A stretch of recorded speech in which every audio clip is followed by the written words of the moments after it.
and he will be speaking on inverse semigroups and Kuntz-Lie, or rather the other way, Kuntz-Lie algebras, Okay. Kuntz-Lie relations and inverse semigroups. Okay. So thank you. Let me first thank Vijay for asking me to give a talk here. It's a great honor to give a talk here. And before I get into my talk, let me thank Sundar for the following reasons. So thank you for being a great teacher to me, and thank you for introducing me to operator algebras, K-theory, and eventually to my advisor Partho. And finally, thank you for putting up with all my tantrums. Thank you very much. Wish you all and happy birthday. Thank you. So my title of the talk is Kuntz-Lie relations and inverse semigroups, but this is the same talk that I gave at ISI Delhi some time back, so I forgot to change the title. And so this is something which Kuntz and Lie and their collaborators are doing at Munster currently. So they want to attach C-star algebras to rings and ask properties regarding that. So the setup is the following. So start with an integral domain which has only finite quotients. So finite quotients means every principal ideal AR has finite index. So it has only finite non-zero quotients. So what are the examples of such rings? Integers, because every ideal in integers is of the form mz, and the index will be m. And you take a number field K, which is a finite extension of Q, and then look at the ring of integers in a number field. That is another example of an integral domain which has only finite quotients. Okay. We all know how to attach a C-star algebra to a group. A ring has two operations. One is addition and multiplication. So Kuntz considered this C-star algebra. So look at the L2 space. Look at the L2 space L2R and look at the unitaries on L2R induced by additions. So delta R is the standard orthonormal basis, and look at the unitaries induced by the additions. And look at the isometries induced by multiplications. So multiplication is not surjective, so that's why it's not going to be a unitary, it's only going to be an isometry. It will be an isometry because you are considering an integral domain. So R going to AR is an injective map, so it's going to be an isometry, and it will be a bounded operator only if A is non-zero. If A is 0, then you are sending everything to delta 0, and so it's not a. So we consider only these two families of operators. One is coming from the addition operation of the ring, and another is coming from the multiplicative operations of the ring. So Kuntz in his first paper considered this for R equals Z, and also for the monoid R equals n, the natural numbers. And then Lie and they studied in more general situations, and Lie even has studied it for non-commutative rings and so on. But I am familiar only with this setup. So anyway, so for every element in the R, look at the unitary induced by the addition, and look at the isometries induced by the multiplication, and look at the C-star algebra generated by them. So that is the ring C-star algebra associated to R. So what are the relations that they satisfy? So sorry, 1 minute. This previous slide, so in the last slide, something about the final space of SA. yeah. The previous. Yeah. So the multiplicative operation will give you an isometry, but the final space, what is the range of SA? The range of SA will correspond to the ideal AR, right? Because delta AR, and so it will correspond to the ideal AR.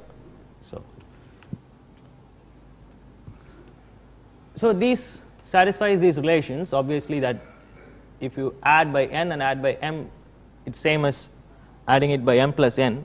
And the same thing, SA SB is SAB, and this is the distributivity relation. This is the relation between the The third relation is the relation between the multiplication and addition. If you first add by m and multiply by a is same as multiplying by a and adding it by am. This is the distributivity law. So the first three conditions are basically restating the ring relations. This is the additivity of the addition and this is the multiplicative of the multiplication, and this is how they interact. The last relation is the finite index condition, that is EA will correspond to the ideal AR. So if you translate it by this UM, that will correspond to the coset M plus AR. So R by AR has finite index, so if you add them it will be 1. So these are the Kuhn-Lee relations for a ring, and so we can make a definition.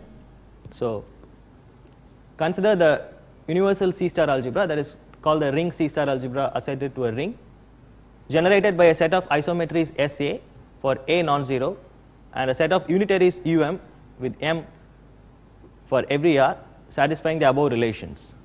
So the last condition is the finite index condition. The remaining conditions are just the ring relations.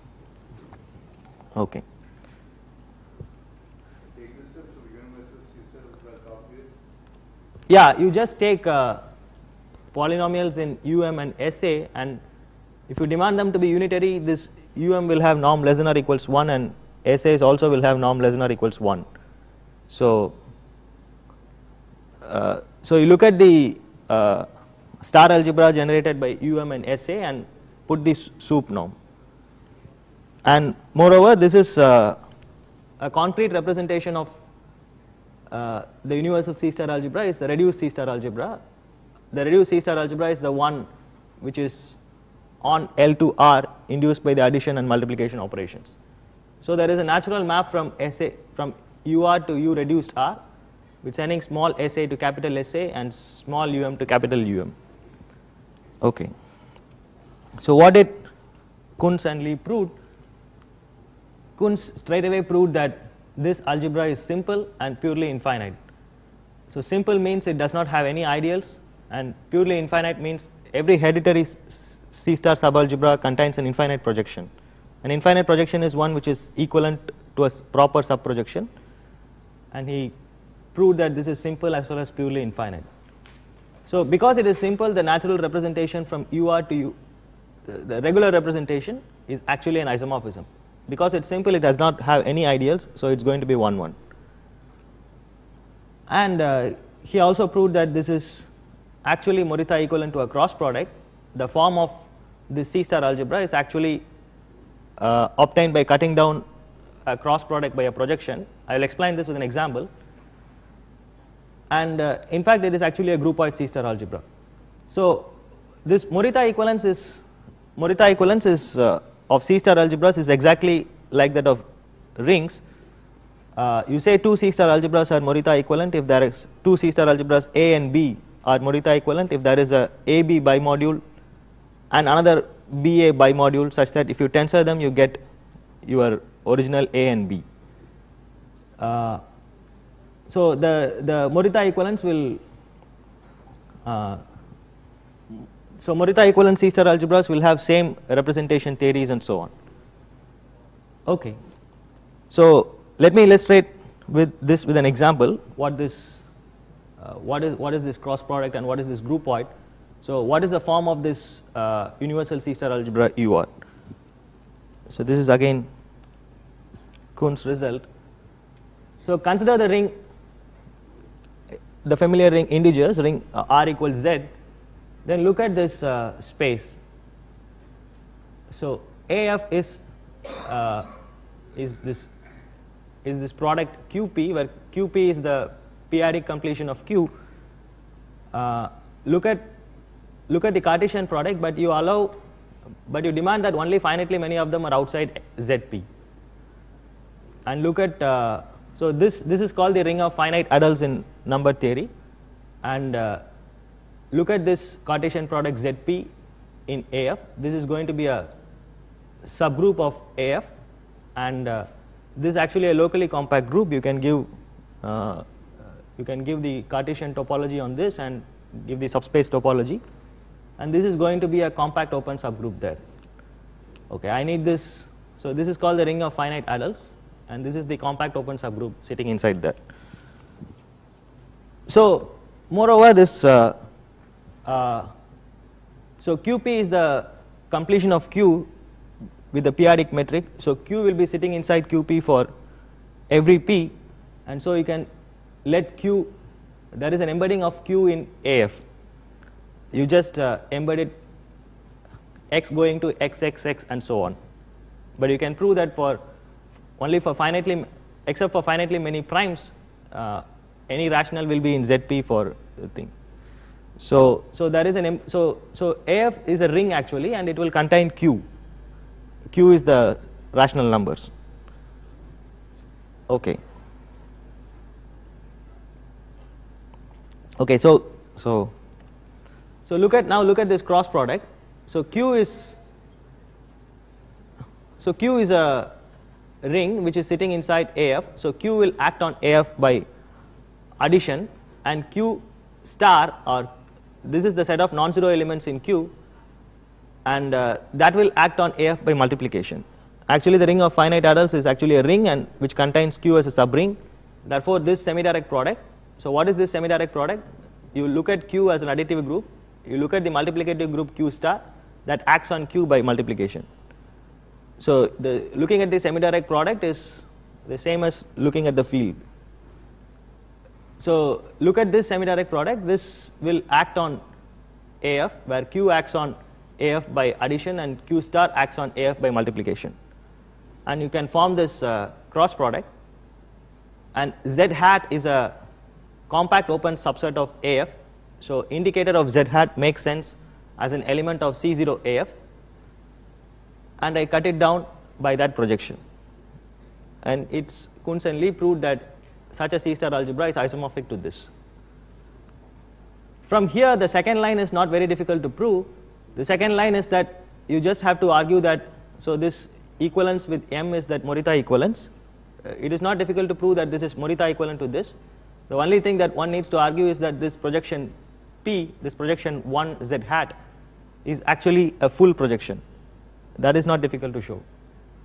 But the remarkable thing about this thing is, this is also Morita equivalent to this cross product. This is familiar to us. So look at Q acting on R by addition, Q star acting on real numbers by multiplication, and that will induce an action of the semi-direct product on C0 R, and so you can form this semi-direct product. It's also true that this is Morita equivalent to this, and this Morita equivalence is now called Kunz-Lee's duality theorem, and this Morita equivalence allows them to compute the K groups of such kind of C-star algebras. So this is the thing for R equals Z. So for R equals number field also a similar result holds. So here it is the ring of finite adults. The ring of finite adults makes sense for any number field. And what is R? Here is R is the completion of Q with respect to the usual Euclidean metric, right? So this is called, I mean, you look at the completions at infinite places. So there is such a construction for any number field. So this is enough for us. Okay. Okay. So the first line says that the ring C-star algebra is isomorphic to this cross product cut down by a projection.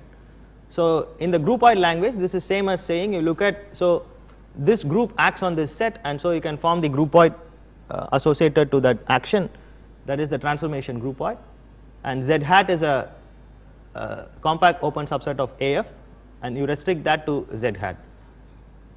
So the first one is equivalent to saying, I'm not going to define what's a groupoid and what is a C-star algebra associated to a groupoid, but the first line is equivalent to saying that this is isomorphic to the C-star algebra of this groupoid restricted to this subspace. Okay. Okay, so how to arrive at this groupoid realization? So how Kunz and Lee arrived at this thing is, they straight away proved that this C-star algebra is simple, and they gave a homomorphism from UZ to this corner of this cross product. So they straight away proved that this is simple, and then they proved it is isomorphic to this corner.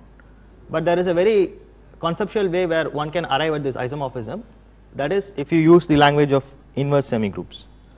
So if you use inverse semigroups, then this will be a sort of, you arrive at it naturally rather than you don't have to guess anything. So you don't have to guess what are the ideals here and so on. That will be a consequence. So okay.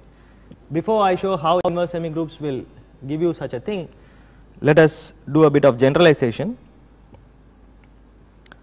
So this generalization is initially due to, let me put the next slide also, no. So this generalization is first due to Quick, Landstad and Kaliszewski. So you look at a semidirect product, n semidirect product H. So in the ring case, for example, when R is Z, the semidirect product is Q semidirect product Q star, and I am looking at a subgroup of n, a normal subgroup of n, that normal subgroup there is Z. So in the case of the ring, in the case of an integral domain, you look at the semidirect product Q semidirect product Q star. In the general case, you look at K semidirect product K star, where K is the field of fractions, and M is the M is R itself in that case. And you look at so H acts on n by conjugation, and you look at the elements of H which leave M invariant under conjugation. So this will obviously form a semigroup or a monoid. It will contain identity, one will be there, and it's a semigroup. So we assume the following conditions, that is H equals PP inverse equals P inverse P. So this condition is called the OR condition. I'll explain that, what does it mean. And we assume that these conjugates of M are a finite index in M, and this intersection A inverse is identity. Okay, so we don't have to assume H is abelian, but rather it's enough to assume this is called OR condition or OR reversibility condition. So what does that mean is,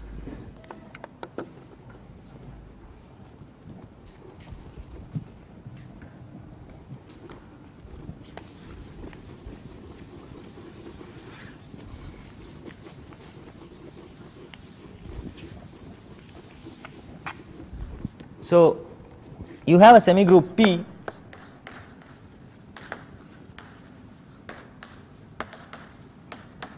and assume it's cancellative. So cancellative means it has cancellation, it obeys cancellation law. Then you can construct a group of fractions for it. So basically you can construct a group G.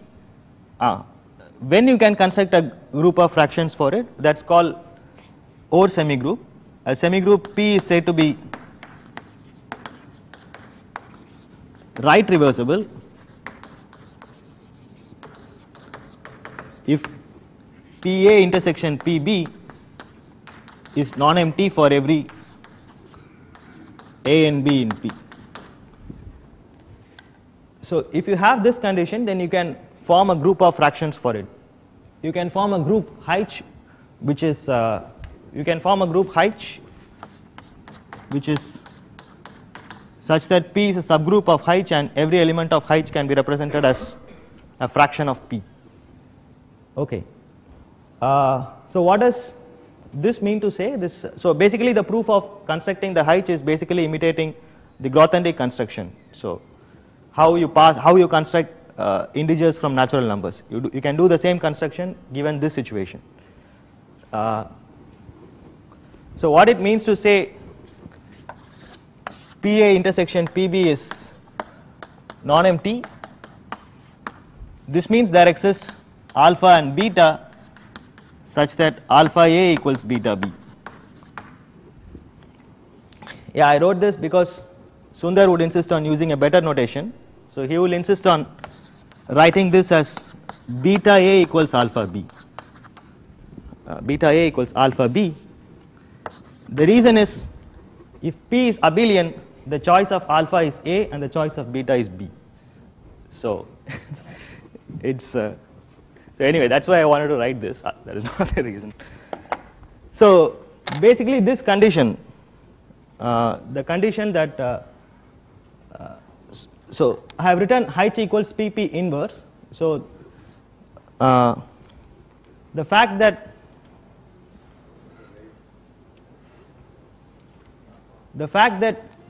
PP inverse is actually a group, is actually closed under, it's closed under inverse, but the fact that it is actually forms a subgroup, if you think about it, you will end up with this condition, that is the PA intersection PB is non-empty for every A and B. Okay. So given this, you need basically this condition will allow you to construct a group of fractions. It will allow you to do the Grothendieck construction for this semi-group also. Okay, so you have the semi-direct product, you have a normal subgroup M. Now what is the Kuntz-Lee algebra generated with respect to this is, for every element A in P, you consider an isometry SA, and you look at unitaries UM for which these relations are satisfied. So this is the group relation in H, and this is the group relation in N, and this is how they interact, the two groups interact. And the final condition is that if you take the union of all cosets of the conjugates, you end up getting 1. Okay.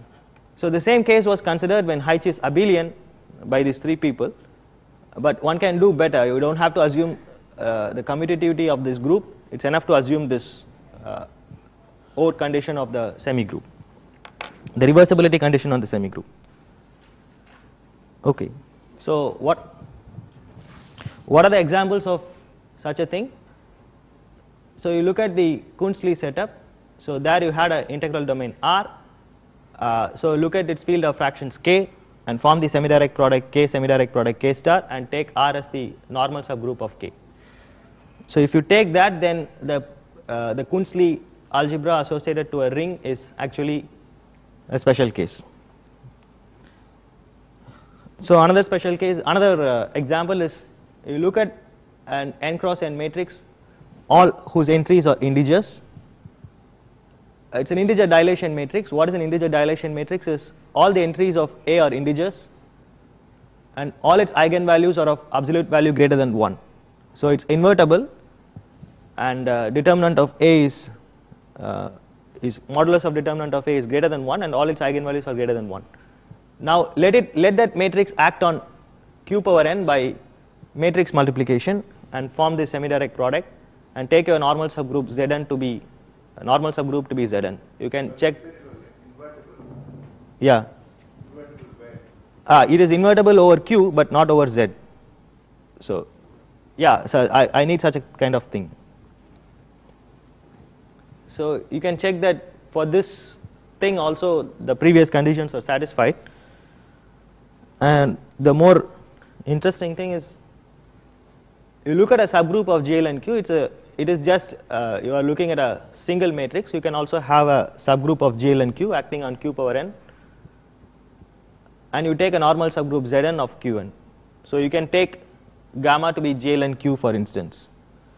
So this is the higher dimensional analog of Kuntz-Lee. If you take n equals 1, and if you take gamma to be GL1Q, you are taking the semi-direct product Q semi-direct product Q star. So okay. So what you can prove is, you can prove that this C star algebra can be realized as a groupoid C star algebra, and using this one can consider one can answer things like simplicity and so on. And more importantly, you have this nice duality theorem. You have this nice Morita equivalence. That is, you look at so look at a subgroup of GL and Q acting on Q power n, and look at the Kuntz-Lee algebra associated to such a thing. Then that is actually Morita equivalent to this C0 Rn. So Qn acts on Rn by addition, and gamma is a subgroup of GL and Q, so it will act on Rn by multiplication also, but you have to take gamma opposite. So the gamma opposite is I mean, gamma opposite is gamma only, but that will act on Rn by gamma transpose instead. So, these are the things obtained. So the main, so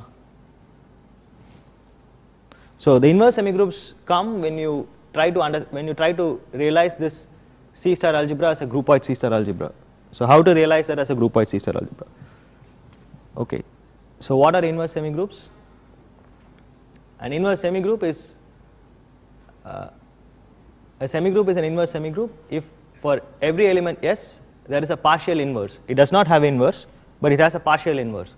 So S star S, S star is S star, and S S star S is S. This is just the relation for a partial isometry, and it is for this reason it's interesting. It plays a role in operator algebra. So what is an example of an inverse semigroup? You consider a set X and look at all partial bijections on it.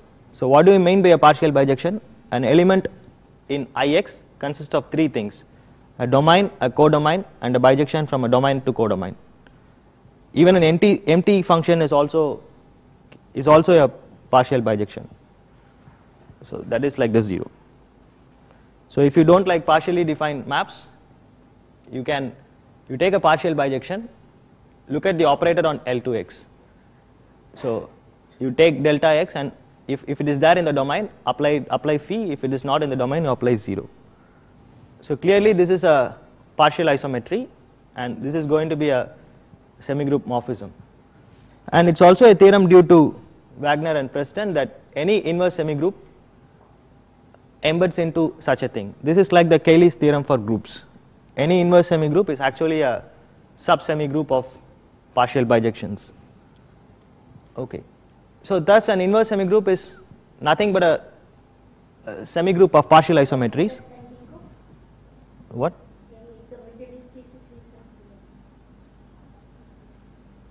No, it's okay. So no, this is 1963. It's Wagner Preston is even 1960 or 50. I don't know. It's very far. You said it's like Cayley's theorem. Is that X constructed out of S naturally? Yeah.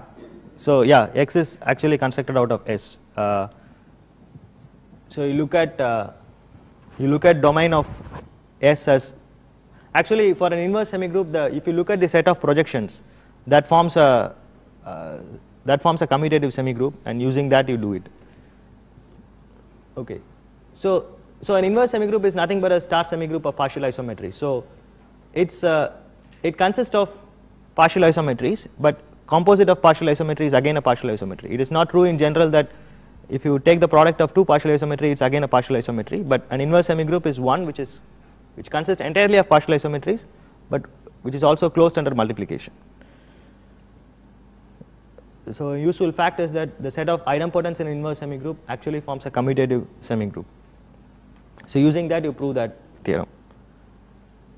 Okay, so you can, for an inverse semigroup again you can attach a C star algebra. So you would like to find a C star algebra whose, so you want to represent your inverse semigroup elements as partial isometries on a Hilbert space.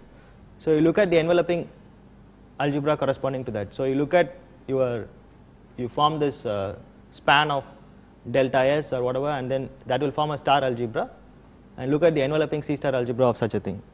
So it's a theorem due to several people. It was the relation with inverse semigroup and groupoids was first observed by Jean Reynaud, and after that it was proved by Alan L.T. Patterson. So it was this theorem, this C star algebra is always a groupoid C star algebra, was proved by Patterson. So what is Patterson's groupoid? So you look at the set of idempotents that forms a commutative semigroup. You look at the set of characters of that idempotents, and then give that space that pointwise convergence topology that will make it into a compact Hausdorff space, and your S will act on E hat partially, because S will act on the set of projections partially. If E is a projection, SE S star is again going to be a projection. So it will act like that. So the action is, I'm letting it act on the right. So you take a character X x dot s acting on E is x of SE S star. So S acts on SE S star is again an idempotent, so that will induce an action on the characters. But it's again it's sort of it's a partial map. It will act on it will act from ds to rs. So, and then Patterson's groupoid is the groupoid of germs for this partial right action. So, what is an element of G? An element of G is an equivalence class XS, where X is in the domain of S. So, X is a character and XS is identified with YT if X and Y are same, but there is an idempotent E such that ES equals ET. That is, S and T in a neighborhood are the same. So, I won't. So, this forms, and then you define your multiplication for the groupoid and the inversion this way. So, I mean, I have written it like it is, the multiplication is defined everywhere, it is not defined. It's, so the domain of, the range of XS is X, the domain of XX is X dot S. So, in the groupoid multiplication is defined only if the range of this coincides with the domain of that. If the range of the first one here coincides with the domain of the second one here. So, the theorem due to Patterson is the C star algebra of S is isomorphic to the C star algebra of the groupoid G, where G is constructed out of S in a canonical way. Okay, so let us come back to our Kuntz-Lie algebra. So, it contains this isometries SA and the unitaries UM. So, look at the range projections of SA, that you call it by EA. So, from EA you can construct these kind of projections. You simply translate, you simply conjugate these projections EA by your unitaries UA. That will again be a projection. The thing is that last relation, that is, sorry, so this last relation, that is, this will tell you that these idempotents actually form a commutative thing. That is, if you take they are all projections and the sum is 1. So, if you take any two of them from the same coset MA, their product is going to be 0. But if you take it from different cosets, you can go to a common, you can write both cosets as a disjoint union of common cosets and prove that. So, the thing is, the set of idempotents of this conjugates of EA actually forms a commutative semigroup. So, that is the first crucial observation. Oops. So, you look at the span of these idempotents and look at the idempotents in that span.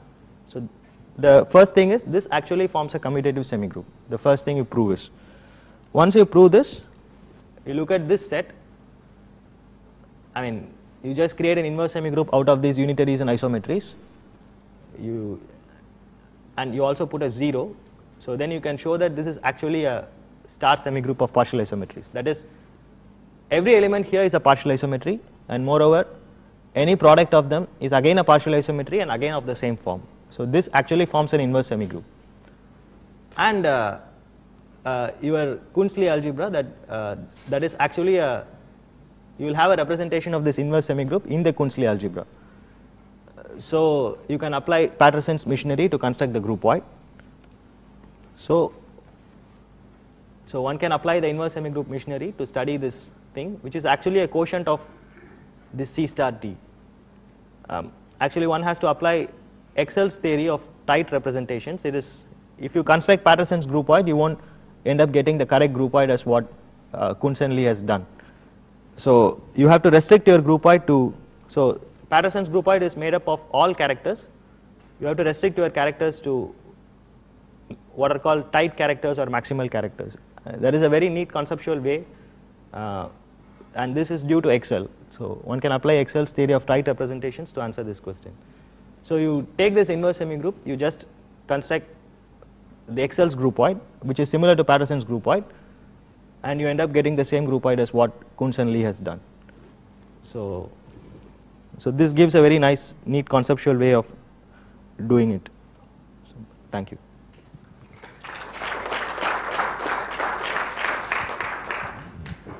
Any questions? Sorry. So this application of inverse semigroup to the Kunstley thing is your work. Yes, yes, yeah. Yeah, that's my word. Thank you. Also get some new system algebra. No, the Kunstley thing is only originally for any integral domain with finite quotients, but you can also do it for semi-direct product. You can also do it for my basic motivation was to extend it for the semi-direct product Q and semi-direct product JL and Q.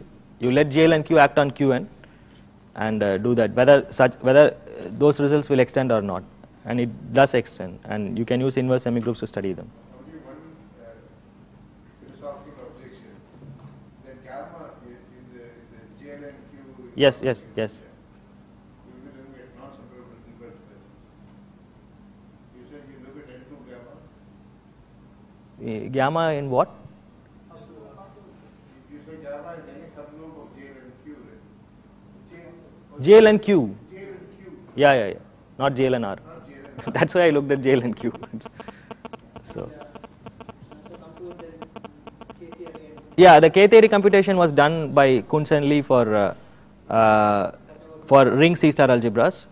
Using this duality theorem, you can prove it for the C-star algebra associated with any integer dilation matrix. But I am trying to understand the K theory computation for groups like JL and Q and so on. So for that, one needs sophisticated machinery like bomb cone and those kind of things, which I don't have any idea of. So.